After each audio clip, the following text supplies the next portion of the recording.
chuan RTI ya zo na kan zo ta work supervisor a ruat tur hian enge qualification ngai kan tia qualification engma a omlo ani le experience enge ngai kan tia experience engma ngai omlo ani le thil nei mo sum le pai machinery equipment mo ani lo poin sum enge mozat khatiang kha enge ngai kan tia engma ngai omlo qualification ngai lo experience ngai lawa mo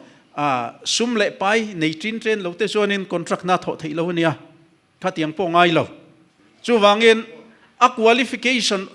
ngai chuna chu ZPM minister te hovina andu sak ani mai ni ZPM worker ni kher po ngai lo I an thural pui thei turan du sak zong te kha I ni kha qualification ngai chuna ni mai chu tiang chuan na tam takan pe ni